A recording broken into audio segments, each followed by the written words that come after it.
All right. So the film for today is The Cremator by Juraj Herz, 1969, from Czechoslovakia.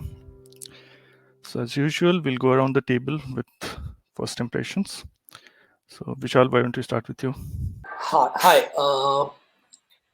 I I saw the film. I enjoyed it.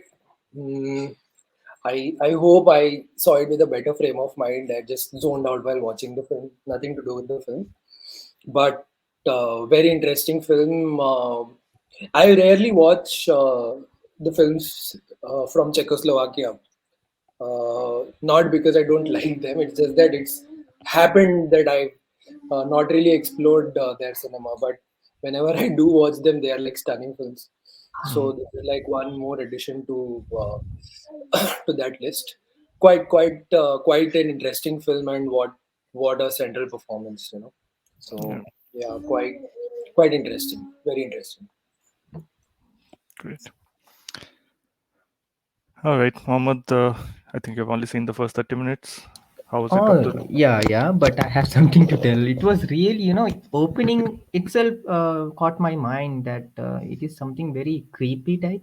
The Mm, background noise and that person, no, coming on the character, it felt very weird because I have this, supporting villain characters. I don't know what is happening, but such character I am really fond of. Like in No Country for Old Men, there is a villain character, right? This man similarly had a very dark, something very unpredictable. What he's telling, what does he mean? And I'm really interested to know this man because the simple dialogues and the facial expression itself caught my eyes, and the camera actually when they are focusing on his face, mm. wonderful. I'm waiting to complete the movie. Yeah, yeah, please do. And I think in the course of the discussion, we'll have some spoilers, but I am I personally don't have a lot of respect for spoilers, so I don't think it'll affect your experience.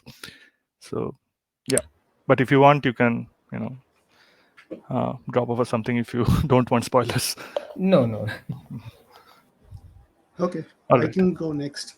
Yeah. So, yeah, what a twisted movie! My God,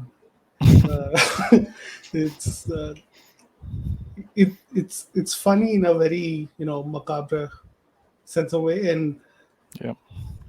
and I also feel guilty for laughing at it because am I a horrible person? Because these are some really dark topics that we're talking about, and like Mm, the presentation and uh, like Mohammed said, basically the first 30 minutes is one long monologue piece.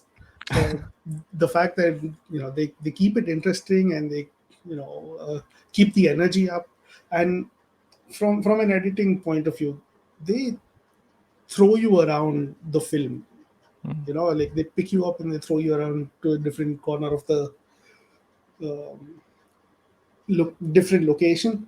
And in the first 13 minutes it has one of the most seamless match cuts I've ever seen. yep. Ridiculous. I went back to look at it, and I think I need to go back and look at it one more time. Uh, Hmm. it's quite entertaining, and it's very dark, and you, I just hope this is fiction and it's not based on a real person. No, it is a fiction. It Okay. is actually a very highly acclaimed novel, which it was adapted from by Okay. Ludislav Fuchs. He's a very famous Czech writer. Yeah. And even if it's an adaptation, right? Like the whole visual factor of the film was so stylishly done. It Mm, it stands on its own. yep, yep. I mean, Even they if I, complete. Mm, yeah, mm. No, no, you go on, see. go on. No, even if I would have read the book, the film is a different experience on its own. Mm, Completely taking Eisenstein's theories in hand, and mm, uh, yeah, it does a lot visually. mm, So mm, it's fun to watch. mm. So what happened See, was, again, I'm ashamed to say it's fun to watch. it Yeah. is absolutely fun, Yeah. morbidly fun. So what happened was, Uri Herz actually came across this novel, and he just looked at the cover and the name, right? So the Czech name for the film is Palovac Mrtvol, right, which literally means burner of the corpses. Right? And he was fascinated by the name. Just, I need to make a film out of this without even reading it. And after he read it, he actually hated it because it was so dialogue heavy, and he didn't really think that a film could be made out of it. Then he eventually collaborated with the writer himself, Ladislav Fuchs, and they wrote the screenplay, or they co-wrote the screenplay for about 1.5 years. So that's how it happened. So, what about your first reactions? And after that, how did you end up choosing this film? Okay, my first reaction. So I had seen this about 6, 7 years back, or more than that. I think 2014, so around 8 years back, when I was first getting into the Czech New Wave or Czechoslovak New Wave. Czech New Wave is a bit of a misnomer. Uh, Back then, I remember being absolutely blown away by it. And back then, I mean, I was laughing quite a bit all throughout the film. So the comedic aspects had a far more greater impression than me at that point. But on repeat viewing this week, I mean, I didn't laugh as much. I mean, the quality of the film, it held up really well as much as the first viewing, but I didn't really laugh as much. There were certain aspects, certain scenes in the film where the comedic aspects are really heightened. But mostly this time it was more disturbing for me to watch on repeat viewing. So, so I consider this film as one of the crowning jewels of Czechoslovak New Wave. Right, Juraj Herz is a very uh, offbeat character in that film movement. Right, he's not among the luminaries of that movement like Hidi Menzel or Jan Nemec or Vera Kitilova. The most He's one of popular the one might be Daisies, right? That's the one everyone has seen. Daisy is. In terms of international acclaim, yes, Daisy is the most And popular one. just general popularity, I guess, not acclaim. Yeah, The, it's popular enough that most people have seen it. yeah. So it all started with Milos Forman, his film Loves of a Blonde, right? True. That's how the movement started. And then it eventually ended in 70 with Valerie and her Week of Wonders, right? Jaromil Chidas, that film. So it lasted about Milos 10, Forman around, ended up in Hollywood, right? yeah. One Flew Over the Cuckoo's Nest and all of that. And the unforgettable Amadeus. Amadeus, of course. Yeah. So yeah, so this is I feel this is one of the top three films in the Czechoslovak New Wave, and I'm a active evangelist of Czechoslovak New Wave. I consider this to be one of the most important film movements of all time, if not the most. Did you catch Mr. Dungarpur's 7 hour uh, documentary about Czech New Wave? Yeah, Okay. absolutely. So yeah, I mean, why did I choose that? That's basically the reason. Um, So, as with all Czech New Wave films, right, this has a very unique visual style associated with it, right? So, first thing that captures your attention is the kind of distorted images, the cinematography around it. The use of fisheye lens, right, which was the first in Czechoslovakia. At that time, nobody had used it in the country. They had to import the fisheye lens from France. So that's If I'm something not that, wrong, they only use the fisheye on POV shots, right? POV shots when at the Oh, heights of his madness. yes. That's how he actually Juraj Herz, he thought after the film that he had actually overused it, but I don't think so. It was quite economically used. So that's something that really sticks out to you, right? The cinematography and the contrapuntal use of that cinematography with the editing, right? Like you mentioned, there's a very unique editing at play here. Right? Scenes start in one place, and then eventually through the use of match cuts, you end up in another. So the entire film is very fluid in that, and that also is serving a greater purpose. It serves as an allegory of you know the creeping sort of stealth with which a totalitarian ideology or a sort of oppressive power installs itself, right, without you even noticing. So that's the allegory it's serving here. Um, I was thinking about the editing when there's a very, I think they're in an amusement park or some Carnival. family friendly place, Hmm. right? And the editing is haywire over there, and, Yep. and in the best possible way. Mm. There's single frames dropping in, and Mm. then very strange angles and Mm. constant close-ups of faces. So I was thinking, this is such a calm environment. Why is the director shaking us up so much? And then I thought, okay, this is his internal turmoil. That on the Yes. inside he's completely like flipped inside out, and Yes. even the most calmest surroundings is you know electrical for him. Mm. So the way he overcomes or deals with this or copes with this is he makes his life about a certain purpose, and unfortunately the purpose Mm. is very grim. Yes, absolutely. So, I mean, entirely throughout the film, right? Not just that carnival sequence, which is one of the main sequences of interest within the film. Throughout the film, you see an interplay between those fast montages and your fluid editing, which is happening, where you're not sure where you are at any point. I mean, you can cut to any place, that sort of thing. Um, so yeah, those are the primary reasons, and also the gallows humor which is at play here, right? That is absolutely. I can't believe it. Though I couldn't believe it the first time I saw it. That a film which is dealing with such a dark subject matter, how can you infuse that kind of black humor? And it doesn't seem out of place even once wherever they're doing it. But they say humor is also a coping mechanism in itself, right? Yeah, uh, because ultimately what are we seeing? We are seeing a demented man who is descending into madness. huh. So You must have heard you, the story about Psycho, right? Alfred Hitchcock Psycho. which story? So Alfred Hitchcock's Psycho, when it came out, it was a big risk financially for the Hmm. studio and also for him, because they changed the exhibition model. Earlier you could just buy a ticket and watch the Hmm. same movie from morning to evening, but with Psycho there was a very strict stipulation that you have to show up to the door at showtime and watch the movie from the beginning to end. Okay. And so there was a lot of nervousness about how the public reaction to the film will be, and also the film is quite dark in itself. So Hmm. Hitchcock and I think one of the, I don't know who went with him, was it a Universal executive or someone he knows, Hmm. they silently went into the theater uh, midway into the film and sat down to see people's reaction. And instead of people screaming in horror and crying and things like that, people were Hmm. laughing. Oh. And the producer or the executive got really nervous, like, oh my god, we have a dud in our Yeah. hands that this movie is going to flop really bad.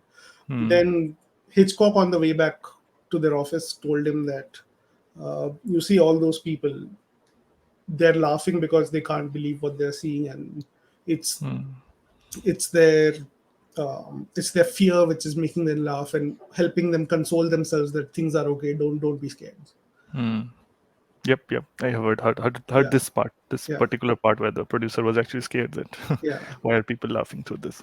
yeah. So this film also had that kind of a reception, right? And so it had widely varied types of reception in different countries. Uh, in the Czech Republic at that point of time, it was taken as a very foreboding, grim kind of a film. In Slovakia, people actually laughed during the screening, and so there were wild reactions to this film as well. And eventually, this film was pulled out of theaters within 2 years because of the all of the political situation surrounding it, which we will discuss in due course. Which is also one of the reasons why I chose this, because it's unique in the temporal space that it inhabits. Right, it's a film which was made in the summer of '68, released in '69. So in between the Prague Spring and the Soviet invasion, while it's about the Nazi invasion of 1938. So it's unique in that way. So that was one of the other reasons as well. Um, yeah, that's pretty much it as initial impressions. So um, So talking about style, right? Did anyone else have anything else to add on the style of the film, apart from what we just spoke about, the cinematography, the use of close-ups, the distorted images, the editing? Trying to think because I didn't write notes, so I'm trying to revisit the film in my memory. Hmm. But if you want to start, maybe that will help us remember. All right. So the way I see the film, this is basically we are following the scattered sort of consciousness of our protagonist's mind, right? Right from the opening scene. So all through the 90 minutes or 95 minutes that the film length is, right? Uh, the film at times almost seems like a monologue, right? It's always Mr. Kopferkingle speaking. We hardly see any other people speaking. The only exception to this being the scenes with his friend, his Nazi friend, Mr. Dainke, True. where where his entire demeanor changes, right? He becomes a sort of a timid, stuttering sort of a personality in those scenes, whereas the other parts where he's almost in charge of everything in the other parts of the film, right? He leads the conversations, he sorts of manipulates the people around him, he says absolutely absurd things to people, and people do not respond with any sort of surprise. uh, I mean, it's almost like he's directing the scenes in most of the films, in most of the scenes, right? So that's how we see it. I mean, it's almost his mind that we are seeing. Yeah, I got this question when he's telling them not to smoke. He's directly pulling them out Yeah. and just. I thought, come on, what, how? And they are quite. That was something to be questioned. Why? What is happening exactly? Yes, exactly. So that can't really happen if it's not happening outside of his mind in reality. So it's basically a dichotomy between scenes where I mean, it's a reflection of how he sees himself versus the scenes with his Nazi friends, where he is actually more of what he actually is in real life. That part we see. And even though it's like a constant state of monologue, it's never boring. It's Yeah. you don't even realize that you've been listening to a monologue for so long. Yeah. So Even though the things he talks about is just the same things he keeps harping on, right? It's his hmm. obsession with death, reincarnation, Buddhism, Tibetan philosophy, all of Yeah, I that. wanted to bring that up for a second because uh, I don't know what causes people to become this way, but Mm. I have seen this happen to more than one person I know. I mean, obviously not this dark, but basically the central focus of their life is the only thing they can ever talk about. So I have a friend who's a restaurateur and he runs a successful fast food place. And you sit down with a conversation to have a conversation. Doesn't matter if you're talking about war, if you're talking about nuclear science, the conversation will land in food after 5 minutes. So yeah, it's all he thinks about and it's all he can talk about. And this is just one example, but I have seen this happen. Uh, Anyone knows why or how this might happen? This obsession with one single topic. I had one theory about this because I too have seen some people because whenever I've seen one person. If you start a conversation, it somewhere it will come to that person's life. Okay, I had this has happened in my family. It has happened to me. The center they talk continuously come to back to their one thing is that they want people to listen. uh, it may be because they haven't found that right person to share the things with them. So one, because they are insecure, one way we can say, and by telling them about themselves or the things they value, they kind of appreciate their thinking, appreciate their philosophy, what they are built, and somewhere a security is built, psychological security is built when you continuously talk about it. See, taboo things, people don't talk about those things. It's very far away, but these things, no, like about their philosophy, about their life, about their sufferings, when they talk, somewhere I think soothing feeling they get, might be.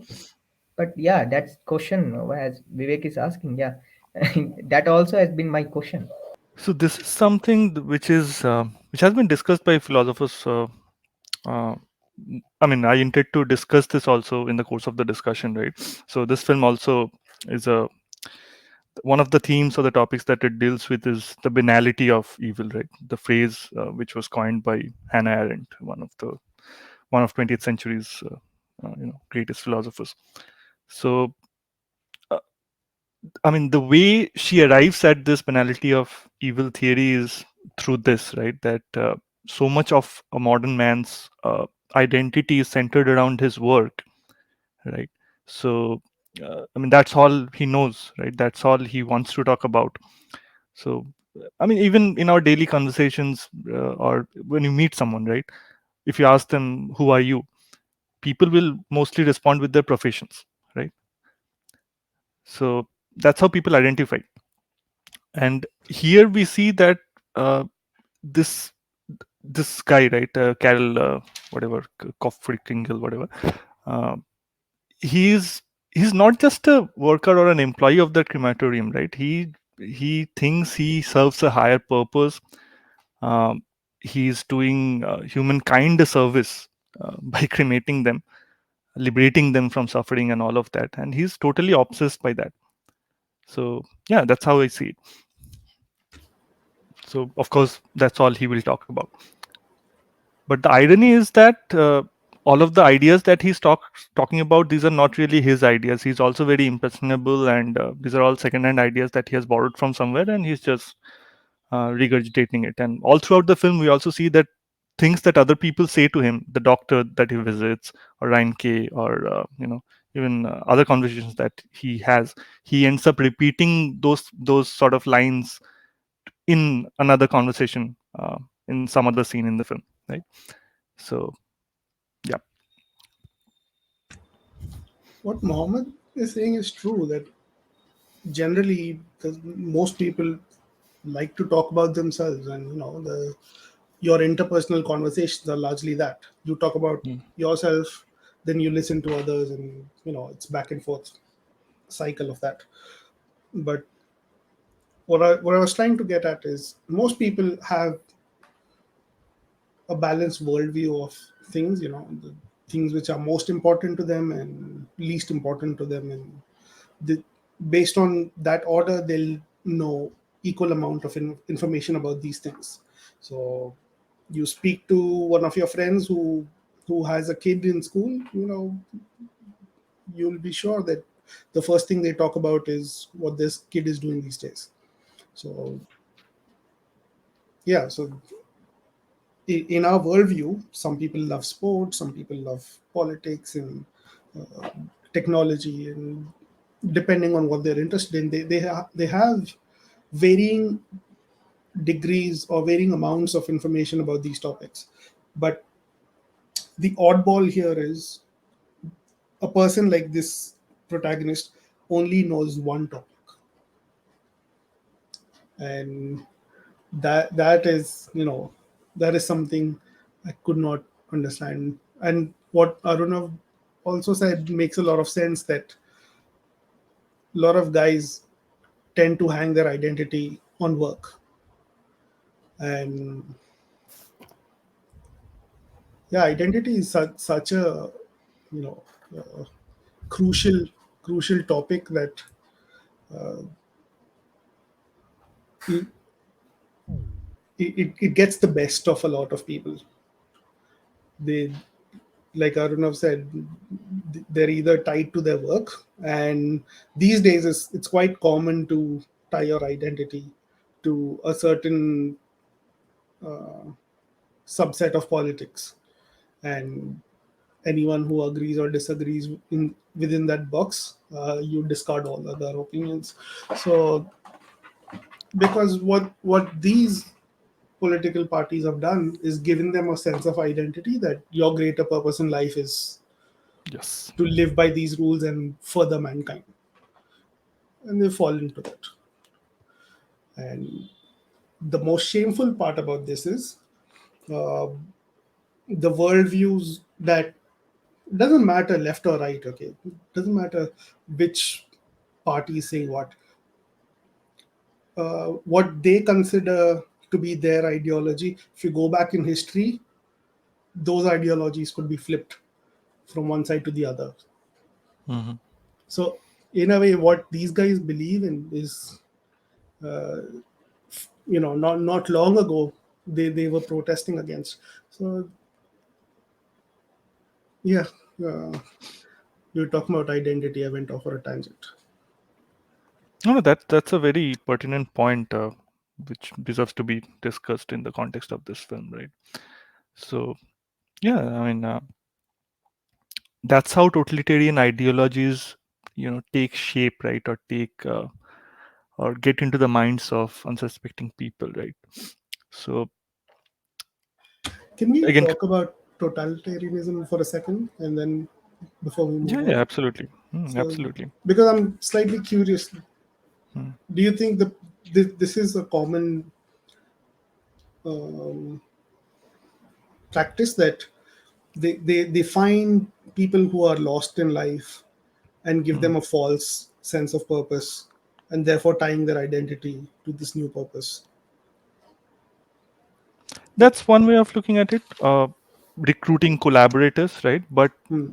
you know, uh, you know, uh, overarching large-scale totalitarian ideologies like Nazism, right, or Stalinism, or your even the fascist party in Italy, right, under Mussolini.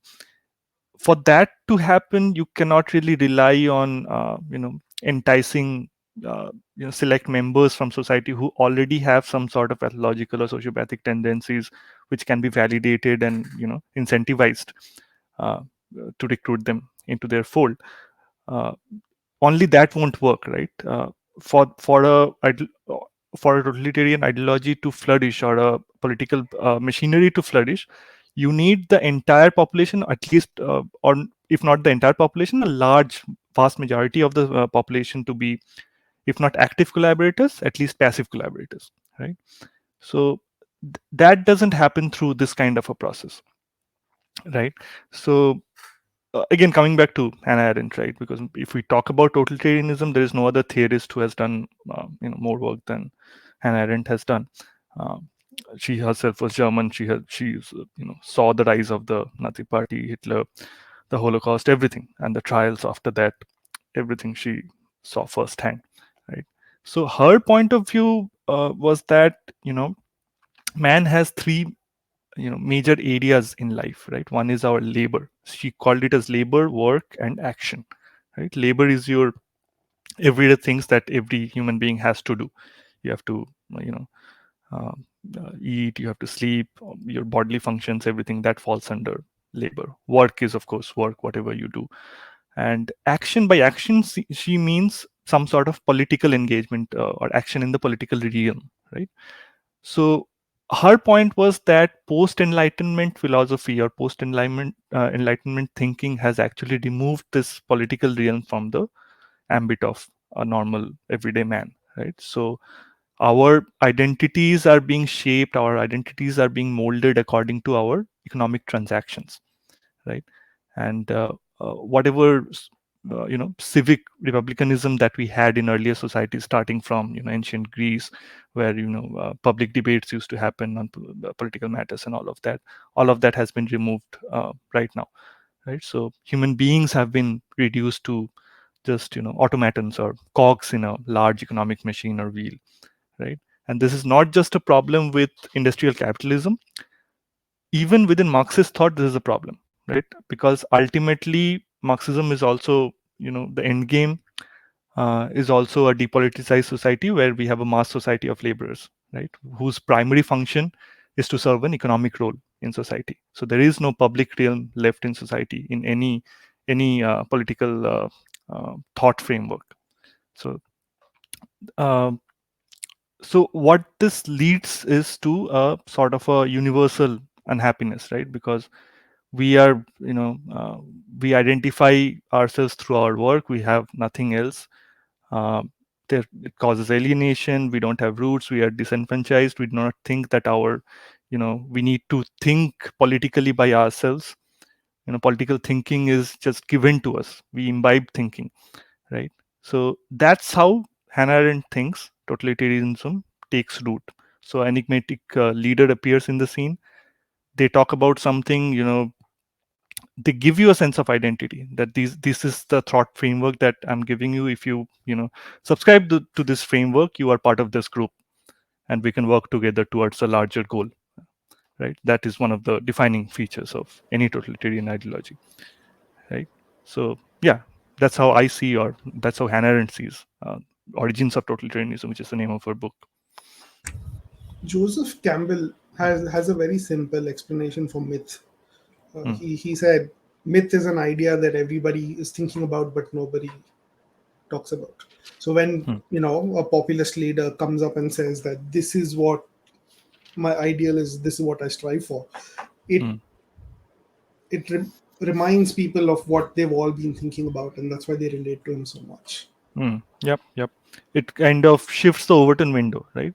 That Hmm, what people were thinking or, speaking in private quarters, they make it more palatable to think in public circles. right. Now I have a very abstract question, one more layer of abstraction over this. Why do uh, leaders or ideologies, they're so focused on shifting our culture towards one direction or the other? Why is Mm. it not that any political ideology thinks about stability as a base and building on top of that? Stability as base, that is the de facto political thinking of our times, right? After the fall of the Berlin Wall, or the, decline of communism in 1989 or 1991, that frame of that kind of time window. After that, whatever sort of, mainstream multi-party democratic political system that we have seen, that all focuses on the status quo, right? Maintenance of the status quo. But that is shifting with all of the right-wing movements that we are seeing across the world. Yeah, I'm wondering why each side is so focused on, you know, taking culture in that direction. Why not agree to disagree and just go from there? Hmm. Why is the influence or propaganda aspect of it such a big deal? Um, Again, I mean, the similar reasons of why right-wing movements are again coming into vogue, right?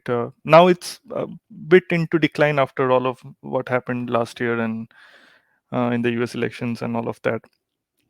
But even in places like Hungary and other Eastern European countries, and even in Germany, right-wing ideologies or extreme right-wing ideologies are It's taking shape everywhere. once more. Turkey, India, Philippines, Turkey is a very, very extreme Japan. example.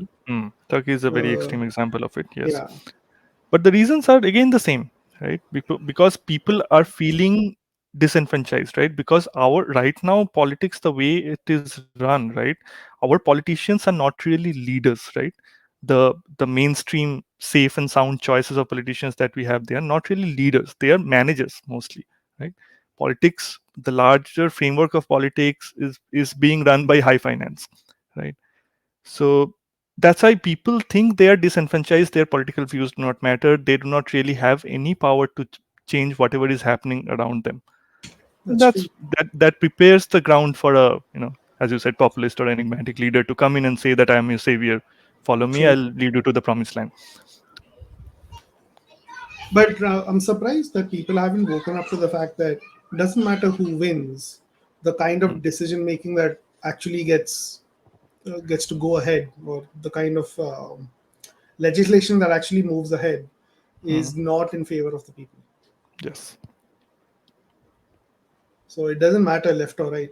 In the end, we still lose. So Absolutely. I agree with what you say, that there might be a discontent because of this. But it doesn't seem like people are aware of it, is it? Um, I don't know. I mean, in our context in India, I'm not sure, uh, because people keep bickering about Congress versus BJP and all those meaningless debates.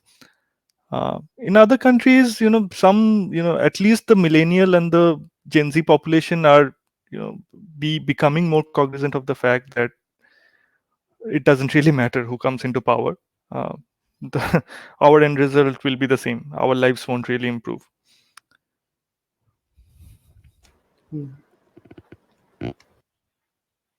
But I feel that US are little bit, citizens are little bit intelligent, because I read somewhere that for every election, they elect Democratic and Republican. They keep on changing them so that there is a balance The- in the. I mean, it's all two sides of the same coin, man. But yes, they yeah, they differ. citizen think, at least that I appreciate. They know whom to choose and why to choose. Not really, not really. Americans, at least. So in America, the main problem of their electoral system is their electoral college system, right? Which gives undue sort of an power to uh, red states, basically. Uh, Rural America, they have a lot of undue influence in the political, in the legislative framework, right? So uh, and that is actually, I mean, the red states or the interiors of America, right? Basically the wastelands, as they call it, they are really backward in their political thinking, right? They're very anti-immigrant, and all of the things that you associate with right-wing politics. uh, the political consciousness that you are talking about in American citizens, that is mostly in the cities. Oh, I don't know. I just want to bring up one small anecdote. Hmm. So it's it's a common misconception that uh, at least that's what we know from reading and seeing the news, that maybe this ideology meets this template of a character, and that is really not true in on ground reality. uh, Hmm. I can use an example from Kelly Reichardt, the Hmm. filmmaker, Hmm. because she always shoots films near the Oregon Trail, right? That's Hmm. really her zone, Yeah. Pacific Northwest, and that's heavily red in Yeah. terms of politics. Hmm. And so someone asked her this question, that how do you deal with the politics when you spend so much of your life there? Hmm. And she said, it's a very strange thing to imagine or demonize these people, because these are perfectly normal, nice people. It's just that uh, Hmm. they are barely surviving. Exactly. There's very few industries there. There's very few job Hmm. opportunities there, and the little that they do have, in the case of Pacific Northwest, it happens to be logging. Hmm. So they sell wood to the rest of the country, and that's how they make money. And Exactly. Hmm. uh, they're about to lose their job to automation. They're about to lose their jobs to imported wood Hmm. from China, or uh, just taking an example for now. Hmm. Hmm. And the only promise they have that your jobs will be saved Yeah. is coming from the right. Right. Exactly. So they're in the position, either I vote for the blue guy, or either I keep my job. Hmm. And it's not just about keeping your job, it's about paying rent, paying your children's school fees, buying grocery. Hmm. All of these things you can barely manage with the current budget. Yep. And with inflation going high, it pisses them off when the opposite side or the blue side comes up and says, hey, we want social redistribution of wealth and higher Hmm. taxes. And they're like, we can barely afford a budget. In fact, we have Exactly. to borrow money to meet our monthly expenses. How can we help other people when we ourselves are not surviving? So Hmm.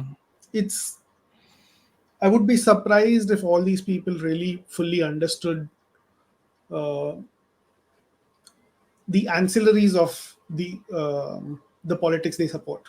I Hmm. mean, sure, they understand that red will save my logging job. Yes, okay, understood. But beyond that, what else is happening? Or beyond that, what else is happening on the blue side? Uh, Hmm. I'm not sure if they have the time or Hmm. uh, Because resources politics to is understand. more immediate to them, right? It's connected to their material needs. They are not True. talking from the It's a matter about survival. That comes exactly. first, always. Yeah, yeah. They're not talking from the point of a political ideology or some uh, high funda thing, right?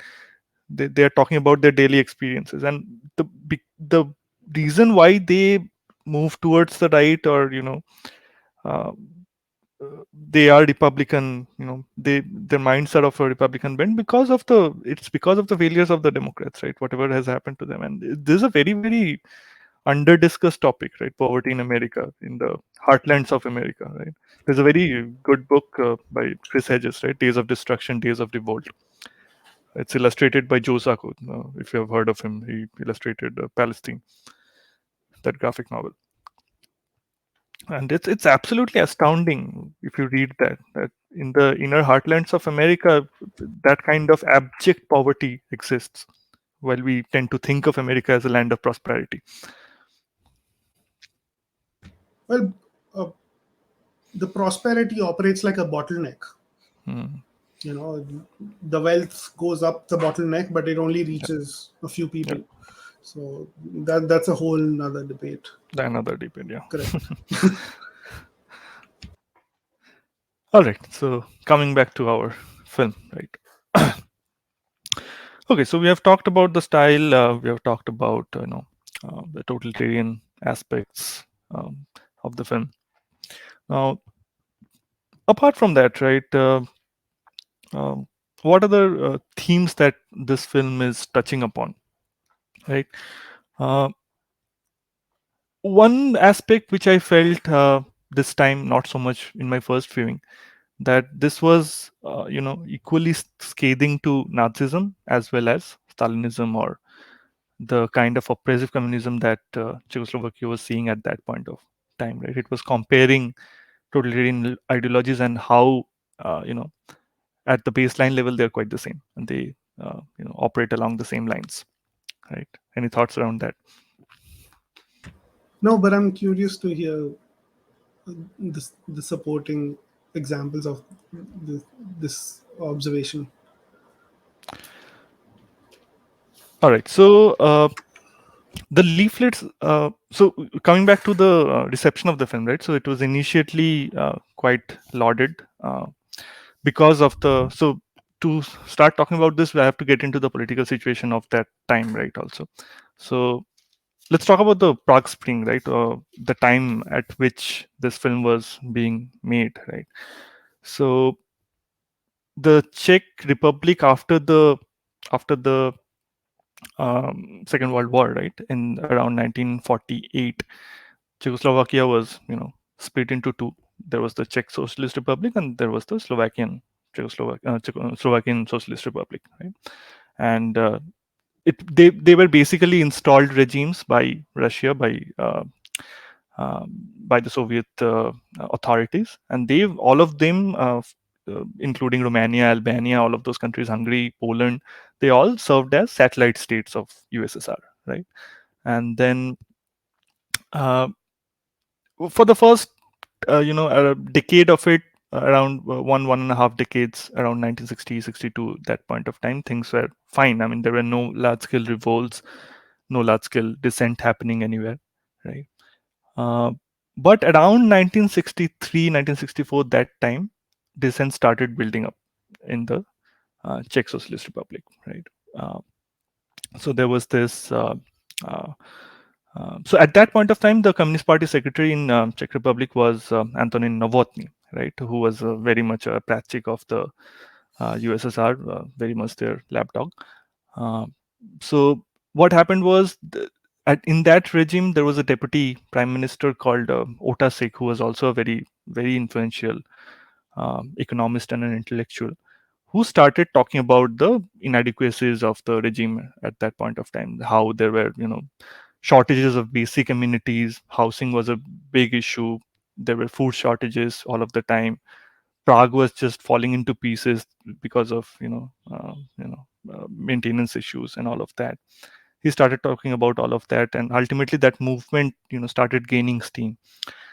And of course USSR noticed that this was happening, and this was a very big point of concern for them, because for them the Eastern Bloc, the Iron Curtain, was something that they had to preserve at any cost.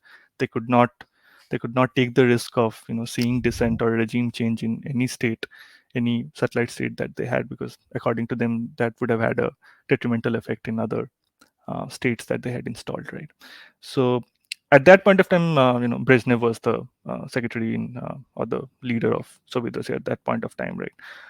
So Brezhnev met Novotny, and kind of figured out that this guy is not up to it, and he removed him, and another leader was put into place.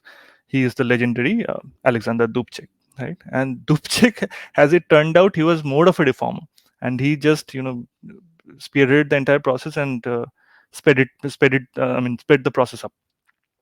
And all of that happened, and he actually promised this. There was a very evocative catchphrase at that point of time called socialism with a human face, right? So he promised that. So there were relaxations in press censorship. You could criticize the party, criticize the government in newspapers. You could publish journals. You could even in the television media, in the radio. uh, so all of this was happening. So the society was getting democratized and all of that. So ultimately USSR thought that this is going out of hand, right? There is a counter revolution on the way, and our influence on the Czech Republic is waning. So it after the prolonged set of discussions with Dubček and other leaders, so they eventually thought that there is no other way to reverse these reforms that they have instituted. So ultimately, in '68, around August, they invaded Czechoslovakia, which is an epochal event in 20th century history, right? And that is most historians see it as the point where the decline of the Eastern Bloc started, or um, Soviet Republic started, right? Because you are you are invading one of your own, right? It's your own satellite state. It's a communist state, and they never said that we are abandoning socialism or we were abandoning communism, right? They just said that we need more democratic policies. We need reforms. That's it. So that is the uh, political atmosphere in which this film was being made, right? Now, coming back to the main topic at hand, right? That the comparison between totalitarian ideologies, Stalinism on one hand and Nazism in one another. Um, so if you have noticed, there are 3 or 4 leaflets shown in the film which seem kind of similar. Did anyone notice? I remember a leaflet, but I don't remember the similarity. Yeah. So first one you see during the one of the opening scenes where that particular party is going on, and this guy, our protagonist, is handing them to each of the attendees of the party, and then you see it in that boxing club. That's another, and there was one more where Reinke gives it to him, right, as a Nazi party poster, and all of them look the same. The graphics used in it were the same, and actually that leaflet was actually a replica of the recruitment leaflet of the Czech Communist Party of that time. Oh wow, okay. Okay, so that was one of the main reasons why this film was banned. It was pulled out of theaters. Why would they ban it instead of just cutting out the relevant No, I mean shots? the entire thing, right? They figured out that Oh, he's okay. not just taking a dig at Nazism; he's Yeah, taking yeah. a dig at the kind of communism or socialism which is being practiced in Czechoslovakia at that point of time. Hmm. The same was the issue with Fireman's Ball, right? Have you seen Fireman's Ball, Milos Forman? I have, but it's been a long time. Yeah. So basically, the firemen are, it's an allegory, right? The firemen are the group of firemen who you see in the film. That's the Politburo of the Communist Party, basically, right? So ultimately, one of the party members saw the film and figured it out. That's how that film was banned. All right. So yeah, uh, that's one of the ways um, how it draws parallels between competing ideologies, but whose end games are pretty much the same. And also touches upon how very opposing philosophies feed into one another, right? Where we are seeing our protagonist descending into or collaborating with a with a monstrous ideology like Nazism, while his core beliefs are uh, you know taken from a uh, seemingly innocuous or seemingly benevolent tenets of Buddhism, right? So how that feeds into Oh, Nazism? right. Nietzsche and Overman. And, Exactly. Yeah. okay, makes sense. Yeah. Yeah. So that's another one of the themes. I was wondering how the whole Buddhist fantasy ties into it. But So then in the end, they make it very obvious, no? The recruitment and sir, we are ready for you and all that. At that yeah, point, yeah, it made sense. yeah. So all of this, justification of this kind of mass murder by saying that we are liberating the people, we are lessening their suffering, and all of that, right? These are just defining features of the delusional notions of any uh, philosophy like not philosophy, ideology like Nazism, right? Or even Stalinism. Stalin was that infamous quote of Stalin, right? That death is the solution to most problems. No man, no problem. so Oh, okay. I wasn't aware of this one. yeah, that's one of the themes that it also delves into. Then there is uh, another theme which it touches upon, where where how you know already latent already present latent sociopathic behaviors are legitimized when a society starts opening those floodgates, when society starts transforming uh, according to the ideals of that kind of a oppressive ideology, how these kind of things become legitimized. That's another point. And there's also the strain about the nature versus nurture thing, right? Are killers made or are they born, right? Uh, this has been one of the enduring concerns about Nazism of many theorists, of many philosophers, right? That were these men already killers, or were they made into killers through this ideology, right? So here we see that the fascination that this our protagonist has with death, with anything related to death, and the mission that he himself purportedly says that I'm here to save the world and all of that by cremating them, that serves as the internal stimuli that is already present, right? And then we see the manipulation by Nazi party members, his friend, and all of that, and that serves as the external stimuli which leads him into acting upon those latent desires. So The White Ribbon I mm, mean, specifically yes, talks about this yes, entire debate. yes, absolutely.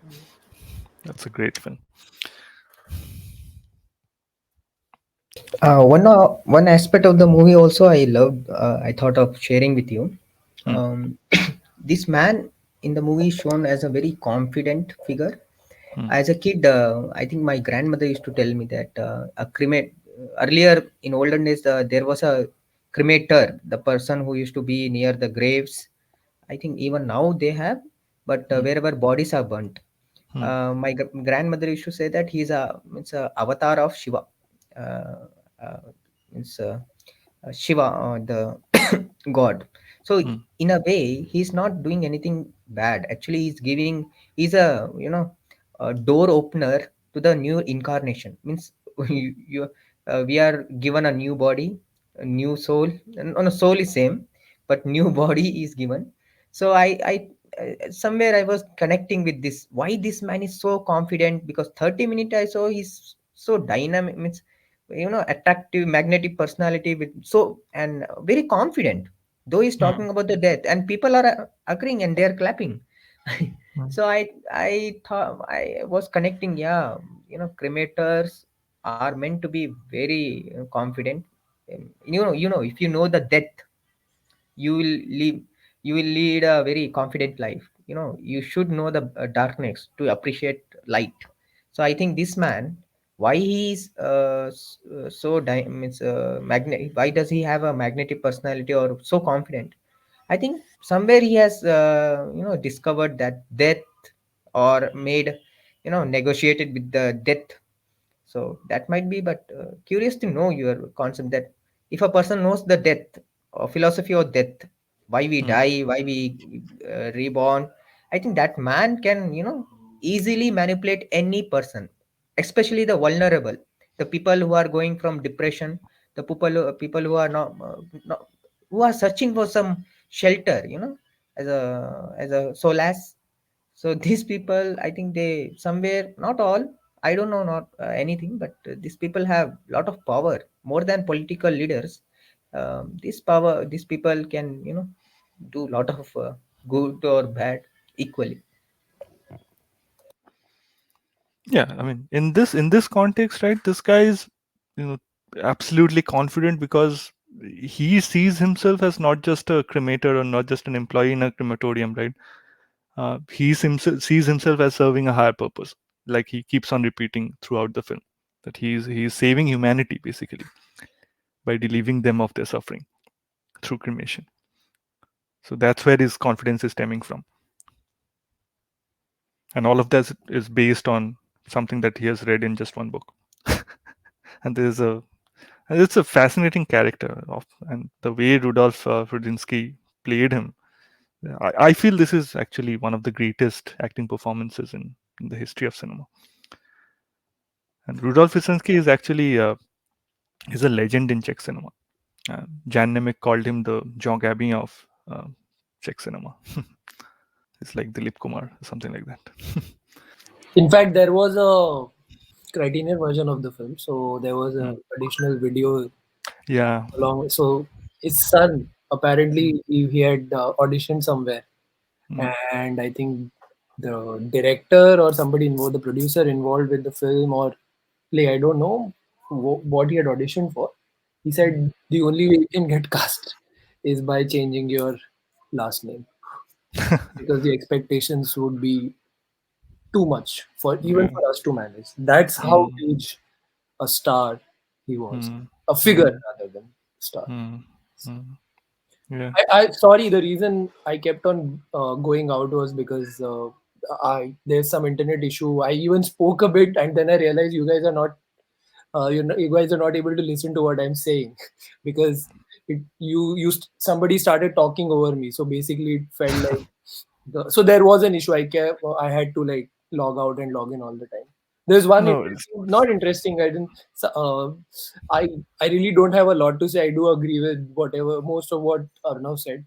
Uh, uh, this one thing that I noticed was I don't know what was the purpose of it, but this one Yuri Menzel was named as Dvorak, and Ah. throughout the film, he keeps on talking about music, right? So Mm. Dvorak being this, I have not listened to his music, but I know that I think he was a great composer. Yeah. So Yeah. I feel like there might have been some sort of uh, connection, or I wouldn't go I wouldn't say it was allegorical or symbolic in some way, but I felt like that could have been something that happened because it's also very playful film. So Mm. Right. that might have been the case. And Mm. anyway, so go ahead. Music is a big element in the film, right? In Yeah, various scenes, we see the protagonist talking about music, correct. how lovely the music is, and how people who do not understand the greatness of music, how what they're lacking in life, and all of that, right? And in the Jew function that he actually attends, in with the under the instruction of the Nazi officer, his friend, he comes back and not comes back. He actually is during the entire whatever ceremony is going on. He's entranced by the music being Okay, we're back. So yeah, like I was saying, music is referenced quite a lot of times all throughout the film. Okay, all right. So another thing which I wanted to bring up is the kind of relationship that cinema has on a whole with characters who are obsessed with their jobs, right? So let's take the example of let's say contract killers. That lends very well to cinema or film, right? Or characters like burnt out cops, right? Like let's say Bad Lieutenant by uh, Abel Ferreira, that kind of a film, or Les Samurai by Melville, or even gangster films or mafia films, right? So in a similar vein, this film is also uh, featuring a character who is obsessed with his job, right? So any thoughts on this, anyone? I personally I did not think about this, so uh, I wouldn't be able to say anything. I think it's an interesting idea. Not I have not thought about. I thought about it in with respect to this film. So We went over it mostly, right? I think most No, of no, the I'm things. thinking. I mean, I'm eager to know or curious to know whether why you think this kind of characters lend themselves way to the medium of film. Oh, why do they lend themselves to film? So I Hmm. just started thinking about it. I don't have an Even answer the to whole it. anti-hero concept is Yeah. slightly oddball, right?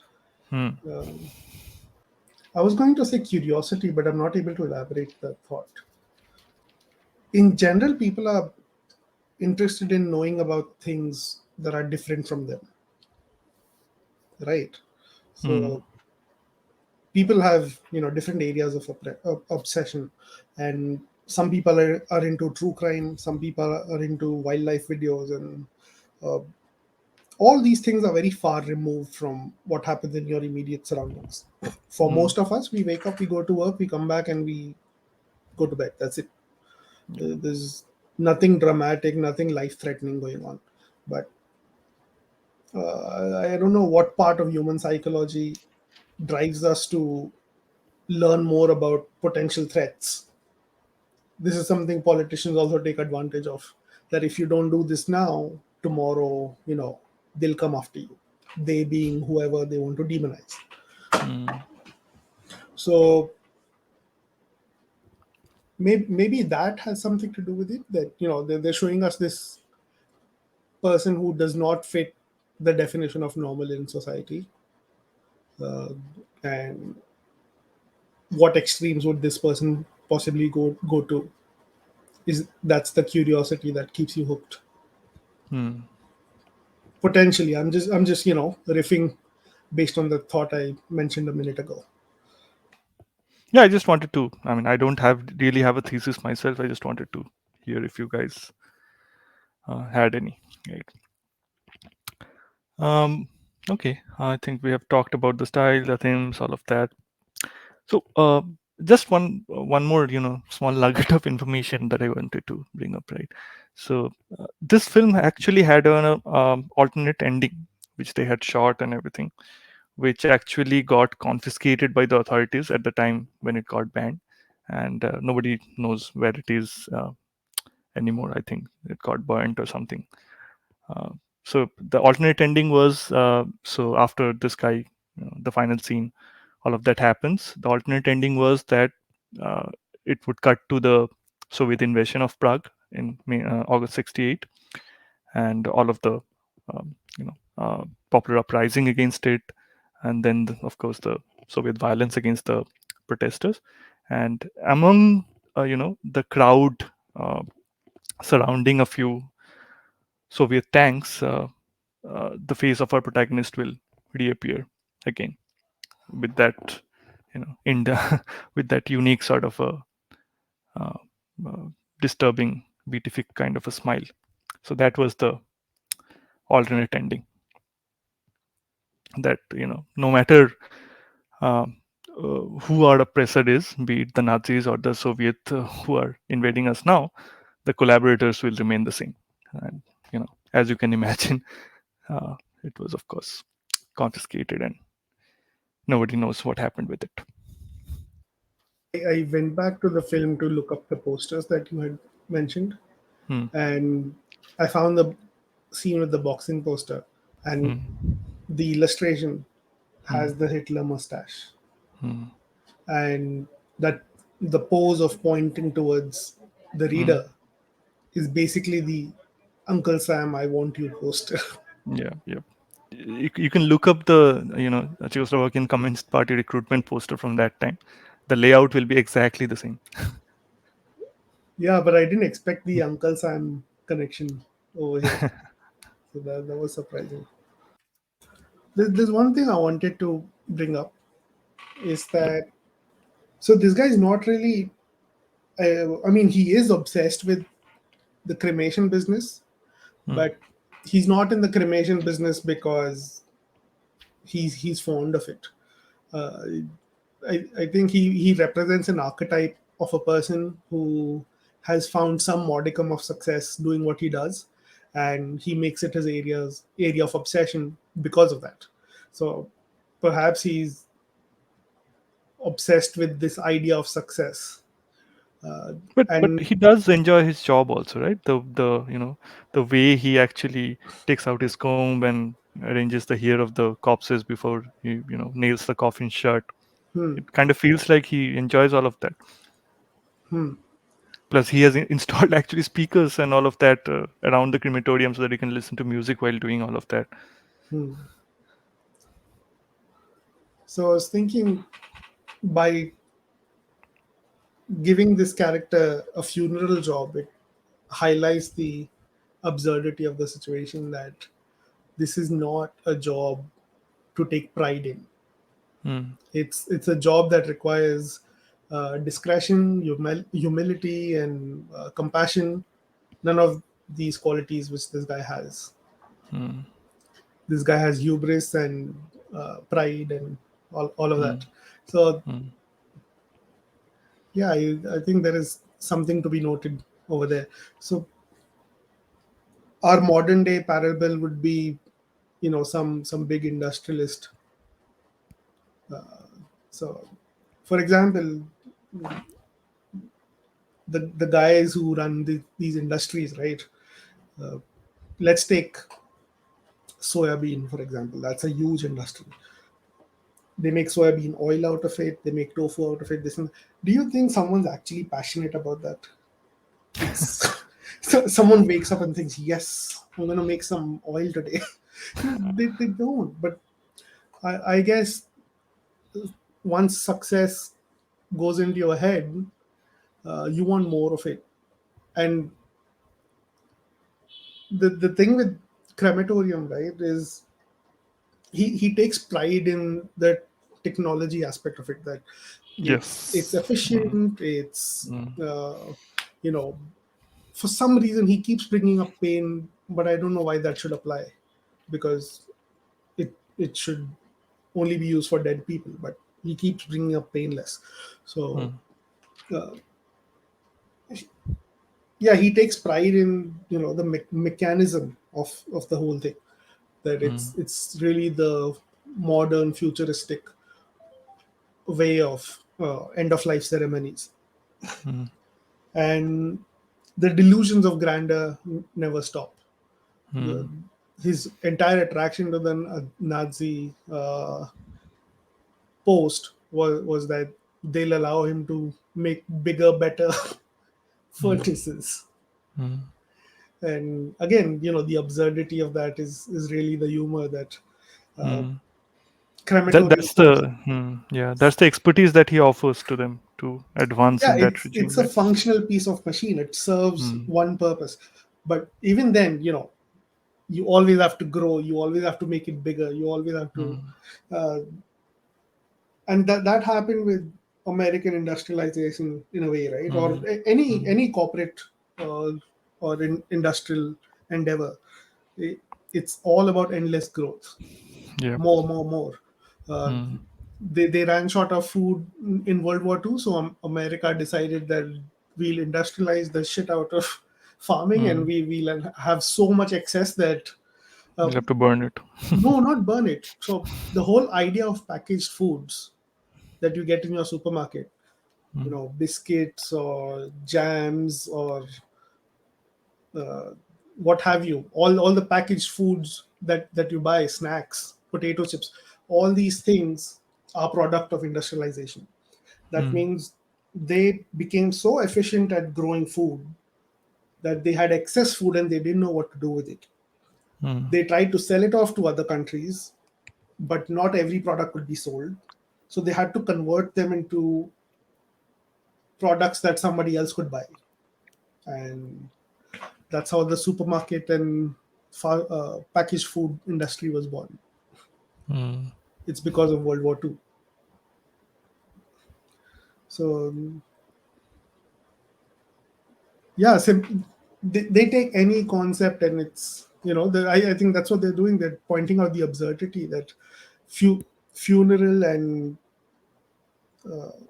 cremation is such a personal and functional thing that there's no reason to have aspirations of bigger, better furnaces, but Mm. yet here we are. Mm. So here, the stage of Nazism, which we are seeing here in the film, right? This is before they had formulated the final solution, quote unquote, right? Correct. Mm. The implication being like some wise guy like him went to the Mm. Nazi party and said, "I'll give you a more efficient way of killing 100 people at a Mm. time," and he Yeah. literally says that in the film. Yep. That with this we could do 100, 200, 500. Mm. And that's how those extermination camps in places like Treblinka, that's how they were built, right? I mean, Yeah, specialized places to incinerate people. yeah, and he's justifying it by saying that, hey, it's not extermination. I'm freeing them, Yes. freeing their souls so that they could be Yes. reborn again in a Mm. better form. Mm. And Mike Judge, famous Hollywood writer, he made a bunch of animated shows, King of the Hill and Office Space, and all of those.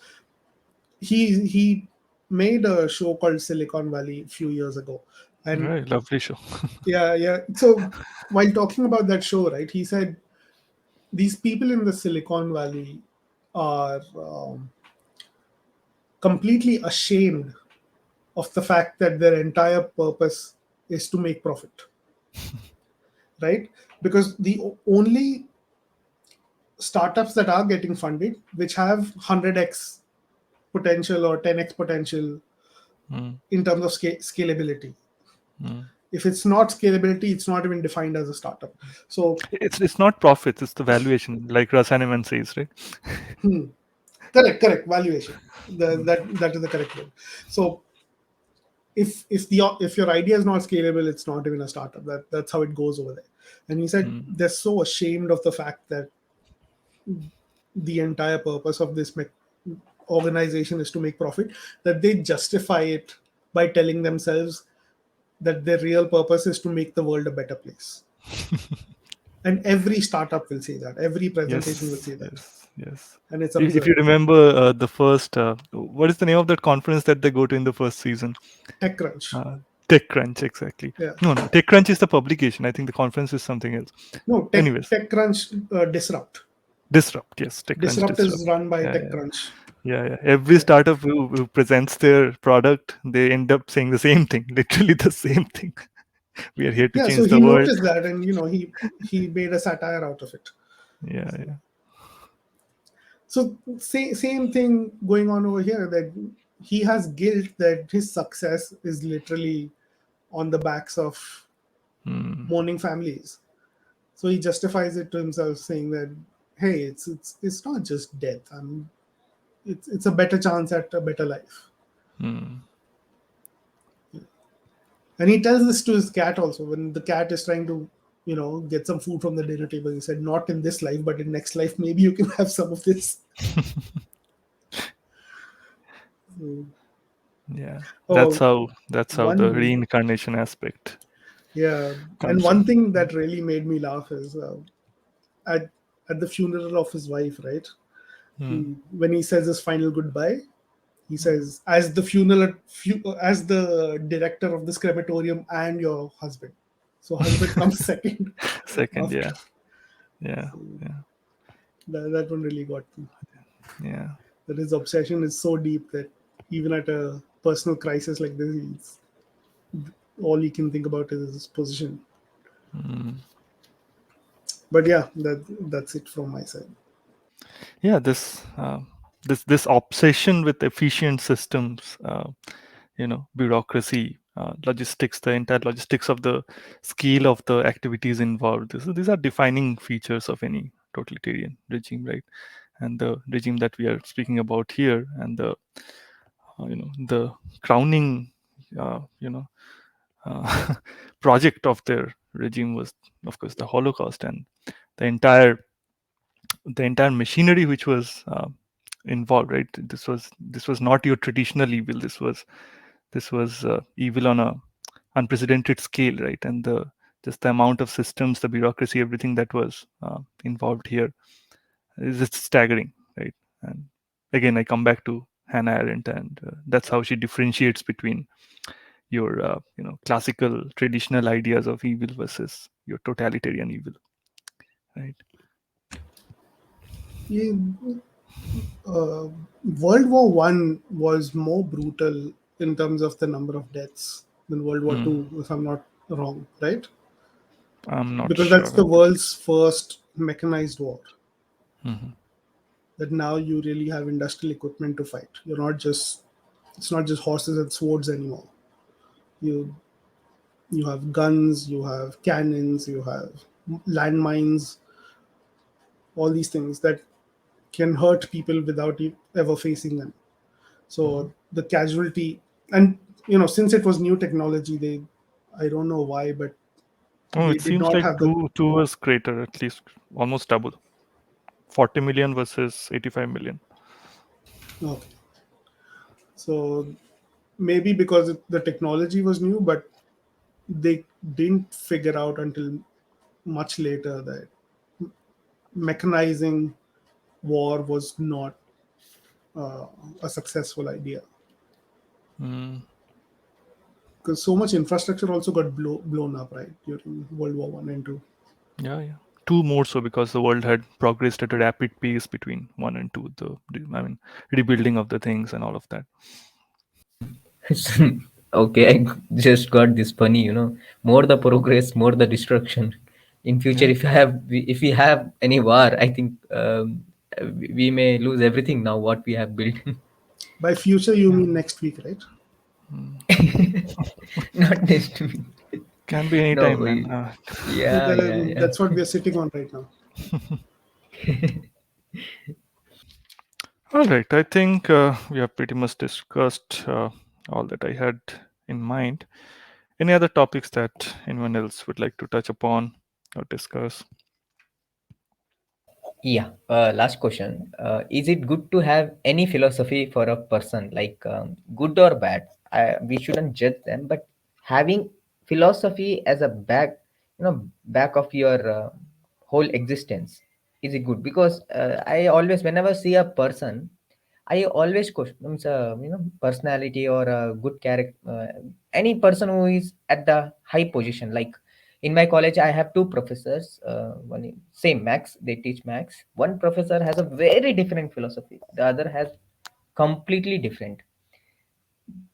But many times I get confused that okay, whom to follow, whose philosophy should I stick so that I too become a better teacher. It's very confusing, though I can analyze now them and I find something good, something bad, okay, I can do. But the main question I always had, that is it important to have a philosophy in life, or can a man lead or a woman lead like an animal, because they don't have any philosophy, they have natural inclination, whatever is ingrained in their DNA, they just follow. But as a man, as a intellectual being, I think everyone has this need of having philosophy. And if they don't have, literally means they don't have, they their existence is questioned. What do you guys think, like, is it important to have a philosophy? I don't know about philosophy, but everyone has a worldview at least, right? A prism through Yeah, which they see the principles. glass. Yeah, yeah. Yeah, that Philosophy and ideology are very different yeah, things. Yeah. yeah. So that ideology or ideology, everyone has that. Even someone who is not, saying that they have one, they also unknowingly have one. A prism through which they see the world. That is their ideology. So that is given. I think every human, knowingly or unknowingly, will have that. Philosophy is something that someone, actively chooses to have or not to have, right? So uh, yeah, that's it. That's what I think about it.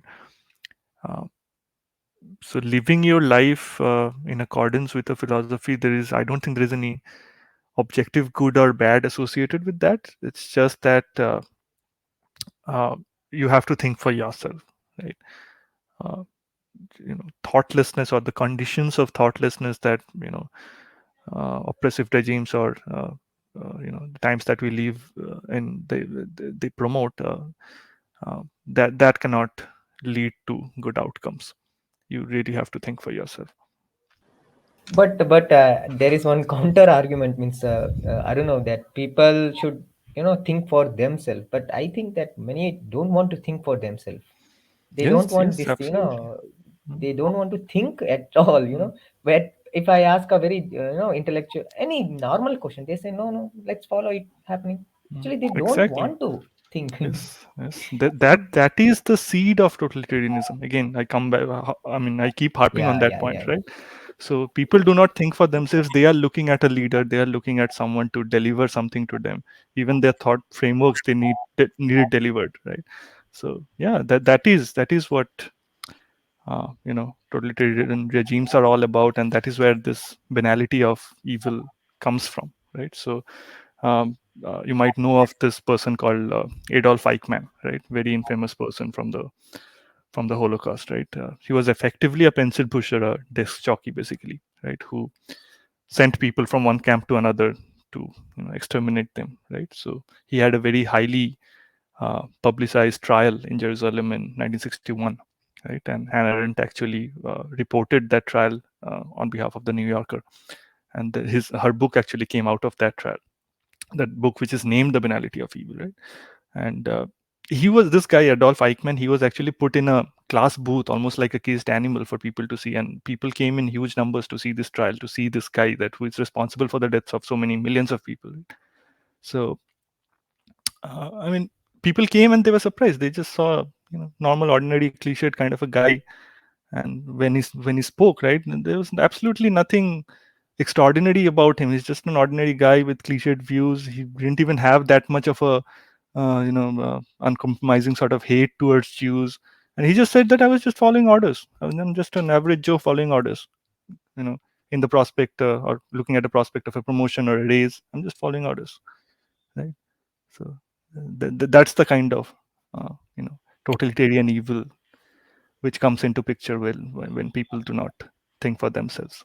Mohammed, I believe any with totalitarianism, it's absolutely right what Arnav said. But people in power, any sort of power, they don't want you to think. They want you to follow, and that's there with any sort of, not only regime. I'm just saying people generally in power. They just want you to follow what they say, because thinking means that there is a potential of being a rebel.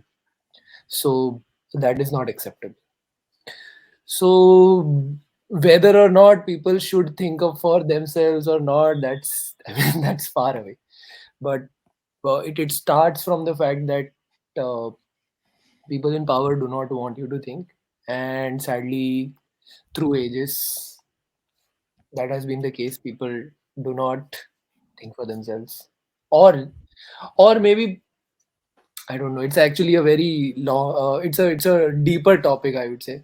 But I guess Aruna, what Aruna said makes total sense. I really don't have anything much to add to it. He's got to the crux of the point. Yeah.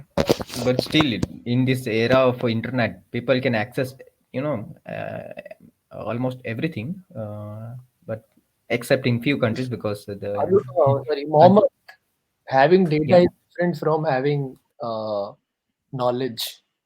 The data is data is definitely, we have access to a lot of data. Mm. Knowledge is not equivalent to data. Yeah. Information is not equivalent to knowledge, right? So Exactly. all So, of humankind's problems today are not of scarcity. Our problems are of abundance. oh, exactly. So, just because you have access to so much information doesn't really mean that you are capable of processing them. So, don't ever think. I mean, I'm not telling you what to think, but it's there is just and too much of anything is also not really ideal, right? If there is so much information, I let's say, let me talk about myself. There is so much information. I really don't know which information to take and which to leave. I don't know which information is genuine. I have my thoughts, I have my ideas, I process them according to my capabilities. But do I actually get access? I let's say I would say I am on the level. I'm not a biased person. For example, I'm not a biased person. I have a very balanced worldview. But the kind of information data that I have access to, is it biased? Who is writing all these things that I'm being presented with? Who is presenting these ideas? So uh, let's say I choose to believe in XYZ. I say that okay, I believe that this person is genuine, but that is just a belief. That's actually, that might not be the truth. So having too much information is not really the answer to the problems of this world. So yeah, I don't think it's just too much. There is an abundance of everything, not only information. There is just an abundance of everything, and that so there is a balance of the world, right? And now this balance of this world is based on abundance. Today's balance is based on abundance. You can't really scale back. That's what has happened. The most you can do is you can curate your sources, or cancel out sources that you know are known to be filled with misinformation. And if something seems outlandish, always cross verify it with more than one source, because if it's true, there will be facts that will line up with it. That's one way, but again, that feels more like work and less like leisure reading. So I can understand why it may not be an option for everyone. But I guess now there are fact checking websites also, right? Even they Yeah, have this political leanings, they have their own agenda. So So actually I the saw a lot of studies uh, mm, about international politics, for example. If it is funded by XYZ country, let's say I read somewhere that Saudi Arabia had invested in studies regarding the politics of Middle East. So now, how do you expect that to be a paper which comes out with a balanced point of view? Because if it comes out saying that Saudi Arabia was responsible for XYZ, then that paper is not going to come out, right? So uh, there are fact checking websites, and we can hope that they are not biased. But everything is funded by someone or something. Al Jazeera, they seem to be doing great journalism, but they never talk about Qatar, right? Qatar, they're based out of Qatar, exactly. but they I never, always say that Al Jazeera is great unless they you're take on talking about everyone. Middle East. They take on everyone, Yeah. absolutely everyone. Unless it's Never, about Middle East. So exactly, never even during the Arab Spring, they held a very pro Muslim Brotherhood stance. So that completely pissed me off. Since then, I don't read them. I don't read them any which way, but the idea, I mean, my point is that everything everyone is being funded by someone. Let's say now the print is funded by Paytm. Paytm is funded by China. SoftBank, yeah. So we can hope. SoftBank is Japan. See, we, No, no, Tencent is SoftBank is China. okay, okay, yeah. So I mean, I don't know who's funding Paytm. I'm just saying that I know that they're being funded by China. So point is, I say my belief is Shekhar Gupta is quite a balanced, unbiased person. It seems like his journalism also is like that. But Please, please, please. Read Caravan's piece on him. okay, I mean, I don't really follow anyone, but it seems like he's. I mean, my views match with him, so probably that's the reason. The guy used to earn 10 crores per year while he was the editor in chief of Indian Express. Anyone who earns 10 crores per Yeah, year that's is true. not objective. That might be true. So you never know. See, exactly, that's my point, right? I say I am a very I feel like I'm a very balanced, unbiased person, but see, here is my source of information. I don't really follow anyone, but I've been following print for, like, let's say for the past 1 year. I've been only following their journalism. So now, so where is my information coming from? Is it biased or is it not biased? They seem to be criticizing China, not China. But they uh, seem to be having a balanced view about this India China thing that is happening right now. Seem to be again, but my point is I don't really know, and I take everything with a pinch of salt because I feel. See, now when Arnav has come up uh, uh, with this idea that maybe he's not a unbiased person. Now it has put a seed in my mind. Now where do I go next? Right. So that is a problem, and I can accept it because I am not uh, invested in Shekhar Gupta. But when we are looking for leaders, we are invested in those leaders. We The are problem is group identity at a. Yeah, exactly. So now Hmm. you look at, for example, we look at India. Uh, there are people who accept the fact that there are killers in the ruling party, but they are okay with it. They might be very balanced people, but they are okay with it because their people are in power. People that they identify with are in power. They don't like killings, but the people that they identify, they are in power, and there is no point in criticizing them because that might lead, or not voting for them because that might lead into them not coming back to power. So it's very important that it's not easy to uh, it's easy for us because probably we've thought about it, we've ruminated on it. So but no, it looks very simple that okay, you have thoughts and then you uh, it's also not easy to have a balanced worldview because the world itself is continuously shifting, and it is not shifting because it's not shifting because that's the greater good. It's shifting according to its own rules that they make. uh, I sometimes not, I wouldn't say they make it on the fly, but there are many components to this world, and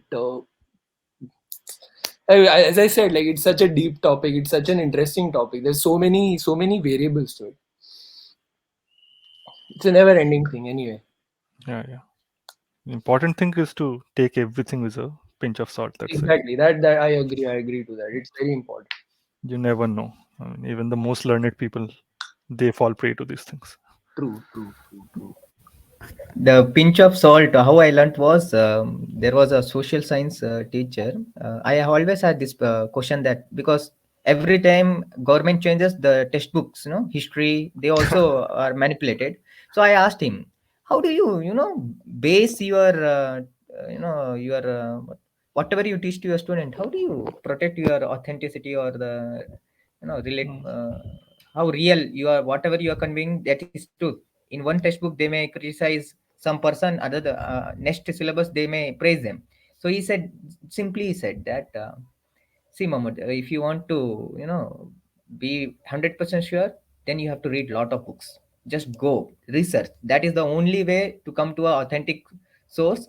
Or at least, if you are not able to come to a authentic source, at least you will have something to show as a reference. Like, okay, this is from here. Like Vishal said that, yeah, he is following print.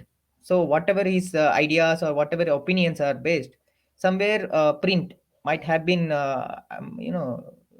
influenced his thinking also, the way he is.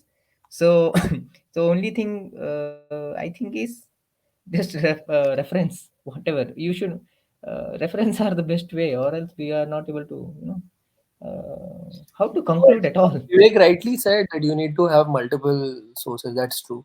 But what happens is, let's say for me, like the reason for the past, let's say year or so, I've been following the print is, I probably do not have the bandwidth to uh, have these multiple sources. Correct. So I my beliefs do not follow the print, but let's say pure data, I've been following them a bit. So, but it's easier said than done, right? Because I probably might have time to have multiple sources, but people are just too busy in their lives to have even one source.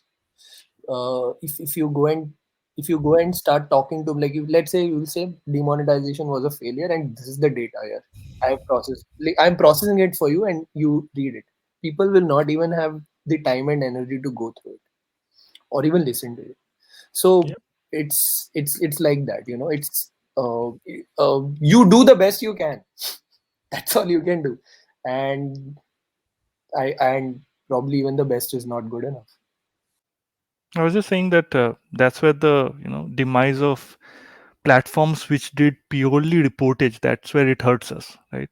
Nowadays, platforms or media houses, they are mostly doing op-eds in the name of reporting, right? Opinions are being pushed into our heads, not reportage. Media houses Also, don't even. that's also one of the reasons is that it's more profitable and less Hmm. work.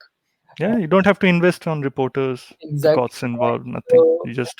once people lap onto something, right, there is no Mm, going back. yeah. There is no going back. For most people, if they're reading, it's often a breakfast activity that they read while eating or while going to work.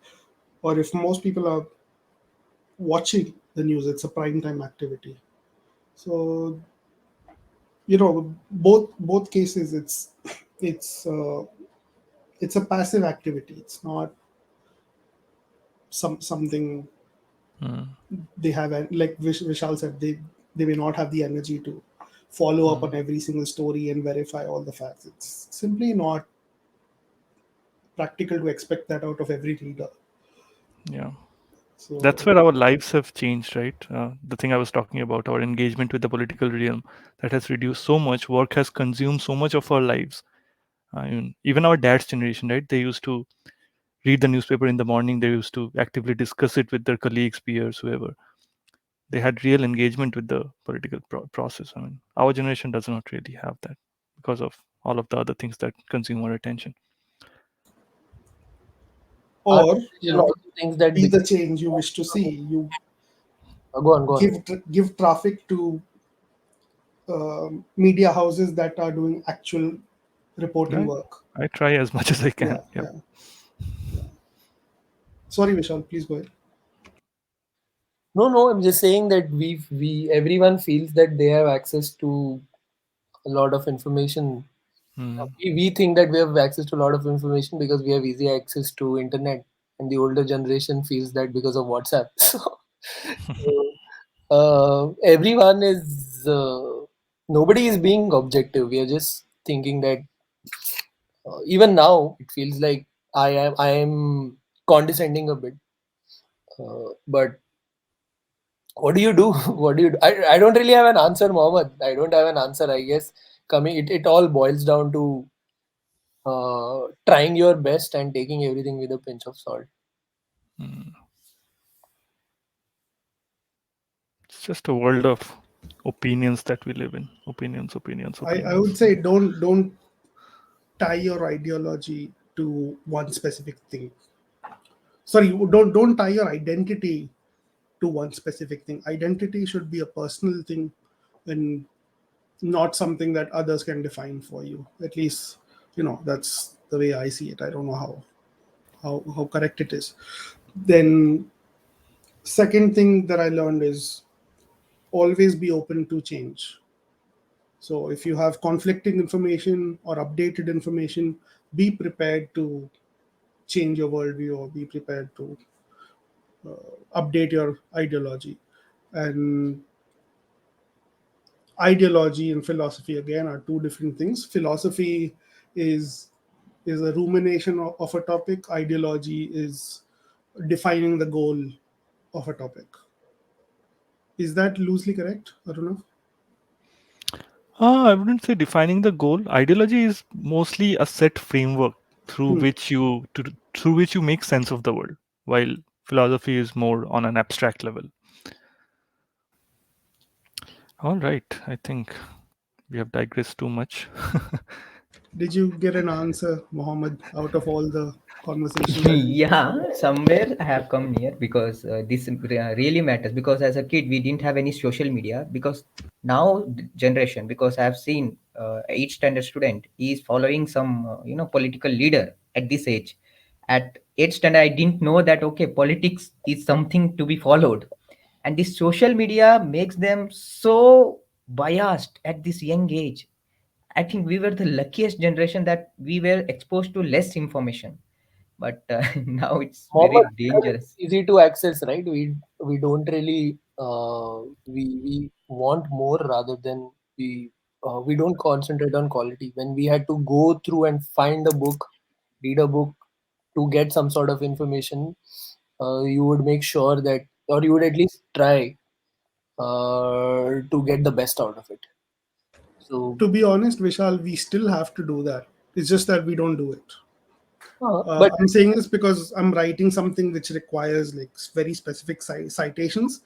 Uh, so yeah, it's important that you go through the traditional means to figure out where the source of this information really is. Not talking about news. I'm talking about information in general and any subject matter.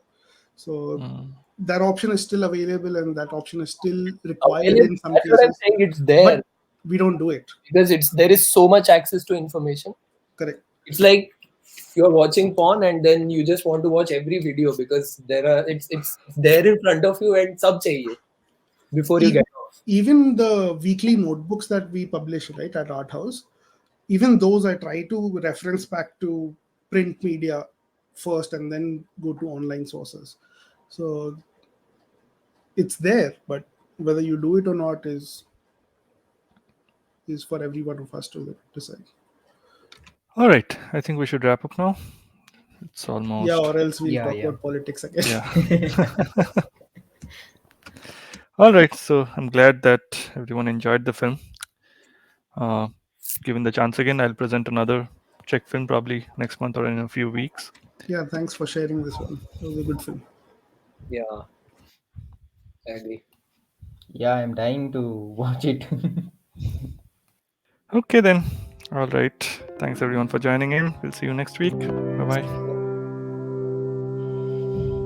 bye.